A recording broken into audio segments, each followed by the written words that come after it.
하나님 말씀 민수기 33장입니다. 민수기 33장 50절에서 34장 29절까지 보실 텐데 오늘은 33장 50절에서 34장 2절까지 말씀 읽도록 하겠습니다. 한 절씩 교독하겠습니다. 여리고 맞은편 요단 강가 모압 평지에서 여호와께서 모세에게 말씀하여 이르시되 이스라엘 자손에게 말하여 그들에게 이르라. 너희가 요단강을 건너 가나안 땅에 들어가거든 그 땅의 원주민을 너희 앞에서 다 몰아내고 그 새긴 석상과 부어 만든 우상을 다 깨뜨리며 산당을 다 헐고 그 땅을 점령하여 거기 거주하라. 내가 그 땅을 너희 소유로 너희에게 주었음이라. 너희의 종족을 따라 그 땅을 제비 뽑아 나눌 것이니 수가 많으면 많은 기업을 주고 적으면 적은 기업을 주되 각기 제비 뽑은 대로 그 소유가 될 것인즉 너희 조상의 지파를 따라 기업을 받을 것이니라. 너희가 만일 그 땅의 원주민을 너희 앞에서 몰아내지 아니하면 너희가 남겨둔 자들이 너희의 눈에 가시와 너희 옆구리에 찌르는 것이 되어 너희가 거주하는 땅에서 너희를 기롭게 할 것이요 나는 그들에게 행하기로 생각한 것을 너희에게 행하리라. 여호와께서 모세에게 말씀하여 이르시되 함께 읽겠습니다. 너는 이스라엘 자손에게 명령하여 그들에게 이르라. 너희가 가나안 땅에 들어가는 때에 그 땅은 너희의 기업이 되리니 곧 가나안 사방 지경이라. 아멘. 문안하겠습니다. 하나님 아버지와 우리 주 예수 그리스도로부터 은혜와 평강이 함께 하시기 바랍니다. 오늘 말씀 보니까요, 이스라엘 백성들이 요단강 맞은편 모압 평지에 이르렀을 때 하나님께서 모세를 통해 이스라엘 백성들에게 가나안 땅에 들어가서 해야 될 것들에 대해 지시하십니다. 먼저 요단강 맞은편에 이르렀다는 것은요, 하나님께서 약속하신 가나안 땅에 거의 다 다다랐다라는 것입니다. 그래서 이제 가나안 땅에 들어갈 준비를 더욱 구체적이고 실제적으로 해야 될 때가 된 것입니다. 그래서 하나님께서 몇 가지 지상을 말씀하시는데요. 말씀에 보니까요, 가나안 원주민을 몰아낼 것, 새긴 석상과 부어 만든 우상과 산당을 모두 헐 것, 그리고 그 땅을 점령하여 이스라엘 12지파에게 분배하여 나누어 거주하도록 할 것 등에 대해 말씀하십니다. 그런데 이 세 가지 지시사항 중에서 한 가지를 특별히 덧붙여서 강조하신 말씀이 있는데요. 그것은 원주민을 완전하게 몰아내야 한다는 것을 강조해서 말씀하십니다. 중요한 것은 완전하게일 것 같습니다.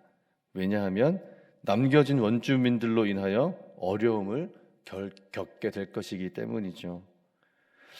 그들이 겪게 될 어려움이란 민수기 25장에서 미리 보셨듯이 이스라엘 백성들이 바알 부올에 참여하는 것과 같은 일, 즉 이방 신을 섬기고 신접한 여인들과 가까이 하며 하나님의 거룩하심을 오염시키고 이스라엘 백성들을 타락시키게 하는 일들이 일어날 수 있기 때문입니다.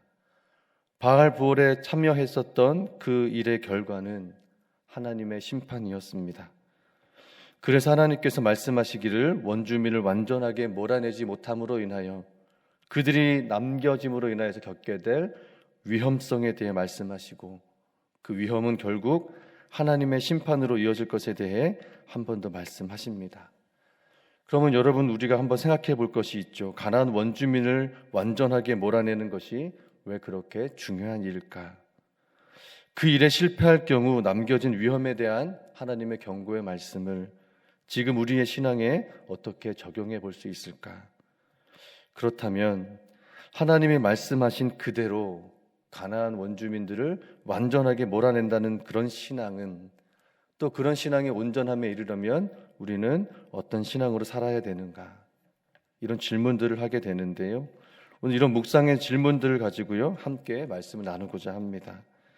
먼저 가나안 원주민을 몰아내는 것이 왜 그렇게 중요한 일일까 생각할 때요, 그럼 이 말씀은 구약시대의 배경의 말씀이기 때문에 있는 그대로 저희들이 적용해서 질문하기는 어렵습니다.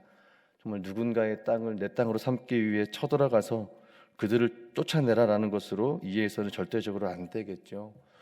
그렇다면 우리의 신앙에 있어서 어떻게 적용을 해볼 수 있을까 할 때요, 이런 좀 생각을 해보게 됩니다. 그럼 한번 같이 한번 생각해 봐 주십시오. 하나님의 백성들이 애굽에서 구원받았습니다. 그래서 노예에서 해방되어 하나님 안에서 자유인이 되었습니다. 하나님 안에서 자유를 누리게 된 것이죠. 그래서 이때의 자유를 얘기할 때 하나님의 다스리심 안에 들어오게 됨으로써 얻은 자유라고 말할 수 있습니다. 하나님의 구원의 은혜에 하나님께서 다스려 주시는 그 안에 있을 때 누릴 수 있는 자유다라는 것이죠. 그런데 하나님께서는 이 자유를 언약적 자유라고 말씀해 주십니다. 여러분, 십계명을 통해서 이스라엘 백성들이 구원받은 하나님의 백성답게 살아가야 될 방법에 대해서 말씀해 주셨죠. 여러분, 제가 가끔씩 이런 질문을 드렸는데요, 한번 생각해 보십시오. 출애굽이 먼저입니까? 십계명이 먼저입니까? 출애굽이 먼저 있었죠. 하나님의 구원의 은혜가 먼저입니다. 즉, 구원과 은혜를 베푸신 하나님의 다스리심 안에서 살아가는 약속의 말씀이 언약입니다. 그래서 이 언약은 하나님의 백성다운 삶을 통하여 유지되고 지속되는 하나님의 전적인 은혜를 의미합니다. 하나님의 말씀에 순종함으로 얻는 약속의 은혜를 말씀하는 것이죠. 그래서 그 은혜는 하나님 안에서 허락된 자유로 하나님 말씀에 자발적인 참여와 순종하는 사람들이 누릴 수 있는 은혜다라는 것입니다. 그럼 동의하십니까? 그렇다면 이 놀라운 은혜를 지금 우리의 신앙에는 어떻게 적용할 수 있을까? 우리는 예수 그리스도를 통해 죄에서 구원받았습니다. 믿으십니까? 이것은 우리가 더 이상 죄의 노예가 아니라 그리스도 예수의 은혜로 그리스도 예수 안에서 자유함을 얻은 자들이 되었다라는 것입니다. 이때의 자유는 예수 안에서의 자유, 복음 안에서의 자유, 성령 안에서의 자유입니다. 그래서 로마서 8장 1절에 이렇게 말씀하시죠. 그러므로 이제 그리스도 예수 안에 있는 자들에게는 결코 정죄함이 없나니. 아멘. 예수 그리스도를 나의 주님으로 믿고 그분의 말씀과 그분의 성품을 따르는 자발적인 순종을 통하여 우리 삶 가운데 이루시는 하나님의 전적인 은혜, 이것이 하나님 안에 살아가는 자들이 누리는 그 하나님의 은혜 안에서의 자유와 말씀에 따라 살아가는 자들이 누리는 하나님의 은혜다라는 것입니다. 여러분, 그렇다면 다시 본문에서 가나안 원주민을 몰아내는 것에 중요한 신앙의 의미를 우리에게 적용해 볼 때 예수 그리스도를 믿고 따르는 신앙에 있어서 온전함에 이르는 신앙으로 좀 적용해 보고 싶습니다. 왜냐하면 가나안 원주민을 몰아내는 일에 있어서 중요한 것은 완전하게입니다. 하나님의 말씀에 완전하게 이룬다는 것은 온전한 순종을 말할 것입니다. 10가지를 하나님께서 말씀하셨는데 여러분 5가지를 순종했다면 그것은 순종한 것이라 할 수 있겠습니까? 9개를 했다면 여러분 그것은 순종한 것이겠습니까? 완전하게라는 것, 온전하게라는 것, 10가지를 말씀하셨다면 10가지 그대로 순종하는 것을 의미합니다. 10개 중에 몇 개 했는데요, 하나님, 저 헌신한 것이죠 라고 말할 수 없다는 것이죠. 그래서 완전하게라는 것은 우리가 하나님을 믿는 신앙의 온전함에 이르는 것으로 볼 때 그것이 우리가 하나님의 말씀에 순종하는 것을 통해 이루어지는 것이라고 적용해 볼 수 있습니다. 그런데요, 하나님께서는요, 완전하게 몰아내지 못할 경우에 처하게 될 위험성에 대해 경고하십니다. 그래서 우리도 신앙의 온전함에 이르지 못할 경우에 처할 위험성 또한 생각해 봐야 합니다. 신앙의 온전함에 이르지 못하는 가장 큰 위험성이 뭘까요? 여러분, 하나님 말씀 그대로 순종하지 않는 것입니다. 내가 원하는 대로 하나님이 뜻을 바꾸어 주시기를 바라는 것입니다. 하나님 말씀하신 그대로 될 줄로 믿습니다가 아니고요. 하나님 말씀하신 것보다 이게 더 좋은 것 같으니 하나님 이렇게 해주십시오라고 하나님의 뜻을 바꾸려는 것이죠. 그래서 내가 원하는 대로 그렇게 내 주변에 있는 것들을 바꾸어 주시기를 바라는 것. 그럼 이것이 바로 신앙의 온전함에 이르지 못하는 가장 큰 위험성이라 할 수 있습니다. 그래서 여러분, 신앙의 온전함이라는 것은요, 내가 하나님의 말씀을 읽었을 때, 그래서 하나님께서 그 말씀을 이해하게 하시고 깨닫게 하셨을 때 내 주변을 바꾸려는 것이 아니라 하나님 말씀으로 나 자신을 바꾸어 그렇게 하나님 말씀 그대로 살아감을 통하여 내 주변에 있는 사람들마저도 그 말씀의 은혜에 참여하게 하는 것. 그것이 신앙의 온전함에 이르는 것입니다. 하나님 말씀이 그러그러하다면 그러그러한 모습으로 순종하는 것이죠. 여러분, 그렇게 하지 못할 경우에 어떤 위험이 따른다고 경고하셨냐면, 구약의 하나님의 백성들은 이방 신을 섬기게 되고 따름으로써 하나님의 백성으로서 구별됨을 잃어버리게 됩니다.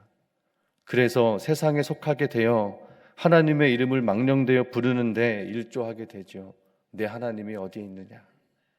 심지어 그들이 하나님의 형상을 황금소로 만들어 놓고 그들을 예배할 때 많은 이방 백성들로 하여금 조롱받고 비웃음 받습니다.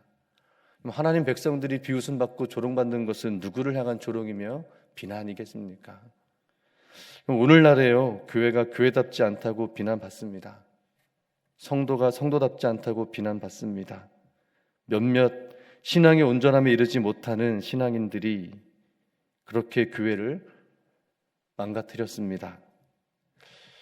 가만히 생각해 보면 그 비난은 그들이 받아야 할 비난인데 그리스도의 몸된 교회가 비난을 받습니다. 하나님의 이름이 비난을 받습니다. 그런데도 주님은 그 비난을 받아주십니다. 우리가 받아야 할 수치와 정죄를 또 예수님께서 받으십니다. 여러분, 그 위험성이 무엇입니까? 그리스도인들이 신앙의 온전함에 이르는 것을 너무 가볍게 여긴다는 것입니다. 그 위험은 내 주변에 있는 사람들마저도 복음 안에서의 자유를 잃어버리게 만듭니다. 내가 원하는 대로 그 주변을 만들려고 하나님 말씀 그대로 살아가는 순종과 헌신을 너무 하찮고 가벼운 일로 여겨버렸기 때문입니다. 그런 일을 해야 될 사람은 따로 있으니 그들이 하고 그 일은 내가 할 일이 아니라고 여기는 그런 일들이, 그런 모습들이 너무 많아졌기 때문입니다. 히브리서 말씀은요, 그리스도께서 어떻게 하나님의 구원을 이루셨는지 이렇게 기록합니다. 히브리서 5장 8절에서 9절인데요. 그가 아들이시면서도 받으신 고난으로 순종함을 배워서 온전하게 되셨은즉 자기에게 순종하는 모든 자에게 영원한 구원의 근원이 되시고. 아멘. 그가 아들이시면서도 받으신 고난으로 순종함을 배워서 온전하게 되셨다. 이렇게 기록합니다. 이것은요, 예수님께서 하나님의 아들이시기에 받으셔야 할 고난을 남에게 지우지 않으셨다라는 것이고요. 다른 주변을 고통받게 하지 않으시고 오직 자신의 순종함으로 이루신 온전함이다 말씀하신 것입니다. 그 온전함이 무엇을 만들었습니까? 영원한 구원의 근원이 되셨다라는 것입니다. 그래서 그분을 믿고 순종하는 자들을 또한 온전함에 이르게 하시는 영원한 구원이 되셨다라는 것이죠. 그럼 민수기 말씀은요, 구원받은 하나님의 백성들이 하나님의 임재 가운데 하나님과 동행함에 있어서 온전함에 이르는 과정을 보여주기 위해 기록된 책입니다. 하나님의 구원받은 백성들이 하나님의 말씀 안에서 하나님과 동행하는 삶에 이르기 위해 어떻게 하나님께서 그들과 함께 하셨는가? 하나님과의 동행하는 삶에 수없이 실패하고 끊임없이 거부하고 거북스러워하고 부자연스럽고 포기하려 하지만 포기하지 않으시는 하나님의 은혜 때문에, 하나님 안에서 누리는 자유를 빼앗기지 않도록 지켜주시는 하나님의 사랑 때문에 하나님과 동행하는 신앙에 있어 온전함에 이르게 하시는 것입니다. 사랑하는 성도 여러분, 여전히 우리가 하나님 말씀에 순종하는 것이 거북스럽고 부자연스럽고 여전히 내 옷 같지 않은 옷을 입은 것 같지만 그럼에도 불구하고 하나님은 우리를 하나님의 말씀이 삶이 되게 하시고 인격이 되게 하시고 그렇게 나의 삶과 인격으로 내 주변 사람들에게도 말씀의 은혜에 참여하게 하셔서 그 구원의 은혜를 보게 하시는 삶으로, 그렇게 하나님과의 동행하는 온전한 삶으로 이끌어 가시는 줄로 믿습니다. 그럼 그것이 신앙의 온전함에 이르는 과정일 것입니다. 그럼 이 시간 우리 말씀을 가지고요 기도하며 나아가길 원합니다. 순종하지 못함으로 겪는 위험에 대한 경고의 이 말씀이 우리의 신앙에 빚어놓은 현실의 위험을 외면하지 않고 바라보며 기도하길 원합니다. 하나님, 또다시 순종에 실패하고 주변을 고통으로 신음하게 하는 그런 교회를 바라보시며 아파하시는 그 하나님의 눈물과 아픈 마음으로 오늘 나의 마음을 바꾸셔서 나를 통해 내 주변의 사람들이 하나님의 은혜에 참여하게 되는 온전함에 이르는 신앙이 되게 하옵소서. 이와 같은 기도 제목 가지고요 주신 말씀 가지고 하나님 마음 구하며 간절히 기도하면 좋겠습니다. 우리 주님의 이름 부르고 간절히 기도하겠습니다. 주여, 살아계신 아버지 하나님, 민수기의 말씀을 통하여서 하나님께서 이스라엘 백성들과 어떻게 동행하기 원하시는지, 그 놀라우신 구원과 은혜와 자유로 하나님의 약속 안에서 어떻게 살기를 원하셨는지 다시 한번 우리에게 말씀하시고 지금 우리의 신앙이 어떠한 모습까지 이루었는지 돌아보게 하시며 이 시간 하나님의 마음을 구하며 기도하게 하신 것 감사합니다. 하나님 아버지의 마음을 구합니다. 하나님 아버지의 마음이 나의 마음 되길 원하며 이 시간 간절히 기도합니다. 아버지 하나님, 하나님의 말씀에 온전히 순종하는 것이 얼마나 중요한지요. 가나안 원주민을 완전하게 몰아내지 못하면 그들이 겪게 될 위험이 얼마나 그들의 삶 가운데에 하나님으로부터 멀어지게 되어지는지, 하나님으로부터 멀어지는 것뿐만 아니라 그들을 통하여서 하나님의 이름이 조롱당하고 비난받게 될 것에 대한 위험들을 미리 말씀하여 주시고 그들의 경험 가운데에 다시 한번 깨닫게 하시며 온전한 순종으로 이루어져야 할 그 하나님의 약속의 말씀들을 우리에게 다시 한번 말씀하신 것, 하나님, 우리가 회개하는 마음으로, 우리가 아파한 마음으로 하나님의 말씀을 듣게 되길 원합니다. 아버지 하나님, 우리가 10가지 말씀에 5가지를 순종했다면 온전한 순종에 이르지 못한 것이지요. 아버지 하나님, 우리가 7번, 8번에 순종했다면 아직까지도 온전한 순종에 이르지 못한 것이지요. 그러나 아버지 하나님, 그것이 힘들지만 여전히 내 옷 같지 않고 부자연스럽지만 한 번의 순종이 또 한 번의 순종이, 그리고 또 한 번의 순종이, 또 한 번의 순종이 10번을 채운다면 그때 하나님과의 동행하는 삶의 신앙의 온전함에 이르게 되어질 때에 우리 가운데 이루어지는 놀라운 은혜, 나를 바꾸셔서 나로 하여금 말씀에 참여하는 삶을 통하여 나에게 주신 은혜가 나와 함께하는 사람들까지도 은혜에 참여하게 되어지는 하나님의 구원의 은혜가 되고 하나님의 복음의 역사가 되는 것, 하나님이 그토록 우리를 통하여 이루길 원하셨고 우리와 함께 하시며 살기를 원하셨던 삶에 이르는 것인 줄로 믿습니다. 하나님, 그런데 우리 어떠한 모습으로 살아가며 어떻게 살고 있는지 돌아봅니다. 하나님의 말씀을 읽고 깨달았을 때 내가 그 말씀에 자발적으로 참여하고 순종하여 하나님의 뜻을 이루어가는 것이 아니라, 하나님 맞습니다, 이렇게 돼야 될 줄로 믿습니다. 그러니 내 주변에 있는 사람들을 바꿔주십시오. 내 주변에 있는 교회가 이런 모습이 되게 해주십시오. 내가 드리는 교회가 예배가 이런 예배가 되게 해주십시오라고 말하는 것들이 하나님 어찌 온전한 신앙에 이르는 모습이 될 수 있겠습니까? 하나님, 내가 원하는 대로 하나님의 뜻을 바꿔주시기를 바라는 것이 어찌 순종이며 어찌 온전한 신앙이겠습니까? 하나님, 혹시 내가 그런 모습 가운데 그런 마음으로 신앙생활하고 있다면 하나님, 나를 바라보시며 아파하시는 그 하나님의 마음, 나를 보시며 눈물 흘리실 예수 그리스도의 그 십자가의 마음이 깨달아지게 되기를 원합니다. 하나님, 우리도 그럴 수 있습니다. 나도 그럴 수 있습니다. 간절히 바라다 보니, 간절히 원하다 보니 하나님 더 쉬운 방법이 있기에 하나님 그렇게 되면 좋지 않겠습니까? 라고 우리도 그렇게 여겨질 때가 있습니다. 그러나 아버지 하나님, 그 말씀을 나에게 깨닫게 하셨고 나에게 하신 말씀이라면 그 말씀 나를 통하여 이루기를 원하시는 하나님의 구원의 뜻인 줄로 믿고 하나님 그렇게 순종해 나갈 수 있게 되기를 원합니다. 하나님 나에게 말씀하셨다면 내가 순종하겠습니다.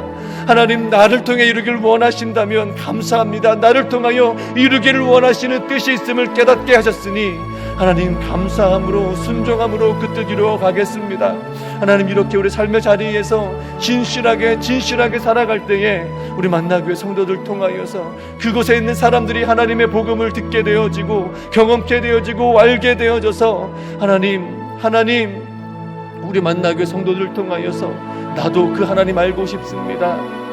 그 복음에 참여하는 삶이 얼마나 아름다운지, 얼마나 귀하고 얼마나 존귀하고 얼마나 존중받을 만한지 나도 그와 같이 살고 싶습니다라고 하나님 그 구원의 길을 물어오고 그 구원의 삶을 물어오고 하나님 안에서 누리는 약속의 은혜를 누리는 삶에 대하여 물어오는 자들이 생길 때 그렇게 하나님의 복음이 하나님의 나라가 이 땅 가운데 확장되고 경험되는 줄로 믿습니다. 오늘 우리 마음이